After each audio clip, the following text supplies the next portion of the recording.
Assalamualaikum warahmatullahi wabarakatuh anak-anak. Jumpa lagi dengan saya Ibu Anugrah dan kita akan belajar IPA, Ilmu Pengetahuan Alam. Materi yang akan kita pelajari tentang pemanasan global atau disebut juga dengan global warming, terkhusus pada pengertian pemanasan global dan penyebab pemanasan global.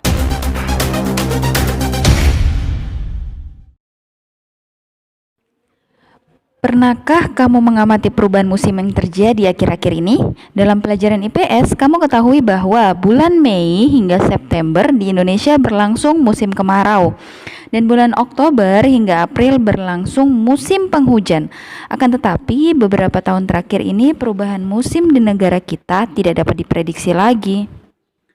Terkadang bulan Mei di Indonesia masih turun hujan dan di bulan November di Indonesia masih berlangsung musim kemarau. Adapun yang lebih menakjubkan lagi, peristiwa tersebut tidak dapat diprediksikan.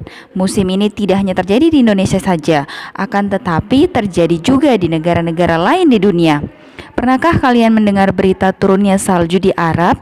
Berita munculnya matahari ketika musim salju di Tiongkok? Mengapa hal ini dapat terjadi? Ternyata peristiwa tersebut berkaitan erat dengan perubahan iklim di dunia. Perubahan iklim tersebut terjadi karena adanya perubahan lingkungan. Tidak dapat dipungkiri bahwa perubahan lingkungan terjadi sebagai akibat dari aktivitas manusia. Maha besar Allah yang telah menciptakan alam dengan keseimbangannya. Oleh karena itu, marilah belajar dengan sungguh-sungguh serta berusaha untuk melestarikan alam sebagai wujud ketakwaan kepada Tuhan yang Maha Esa, agar kelak menjadi manusia yang cerdas dan peduli terhadap semua ciptaan Tuhan. Nah, kita masuk pada pengertian pemanasan global. Aktivitas manusia selalu menghasilkan berbagai zat sisa buangan yang salah satunya berupa gas. Sebagian besar orang berpikir bahwa atmosfer dapat menyerap gas-gas buangan tersebut secara tidak terbatas dan tidak menimbulkan dampak buruk bagi kehidupan. Akan tetapi, saat ini diketahui bahwa banyaknya gas-gas buangan tersebut dapat menyebabkan perubahan mendasar di atmosfer dan juga kondisi kehidupan di bumi.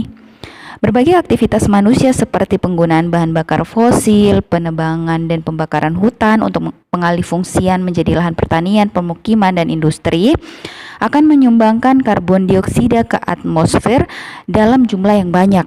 Lebih dari beberapa periode, karbon dioksida di atmosfer meningkat sekitar 20%.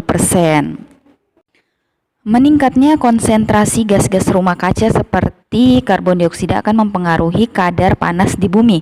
Banyak dari radiasi matahari yang menyinari permukaan bumi kemudian direfleksikan kembali ke angkasa. Meningkatnya kadar karbon dioksida di atmosfer selama 150 tahun terakhir membuat para ilmuwan prihatin, karena hal tersebut berkaitan erat dengan meningkatnya suhu global.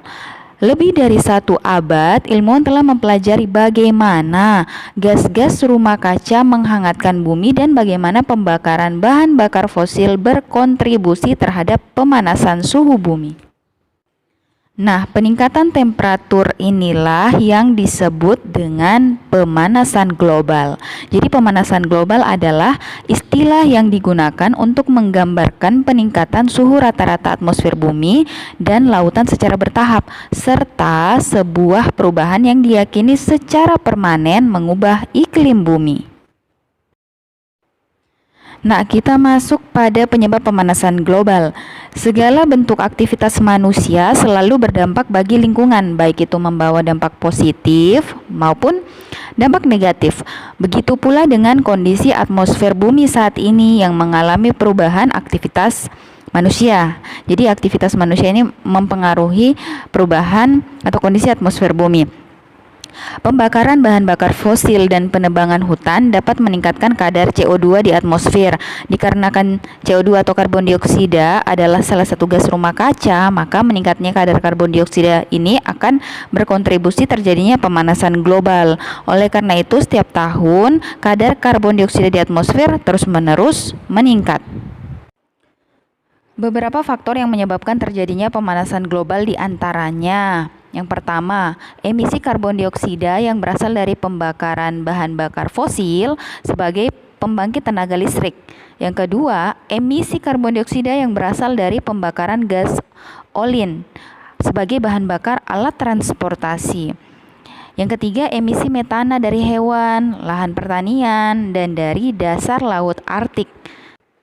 Yang keempat, deforestation atau penebangan liar yang disertai dengan pembakaran lahan hutan. Kelima, penggunaan klorofluorokarbon atau CFC dalam kulkas atau pendingin, serta yang terakhir, meningkatnya penggunaan pupuk kimia dalam pertanian. Terima kasih, semoga bermanfaat. Wassalamualaikum warahmatullahi wabarakatuh.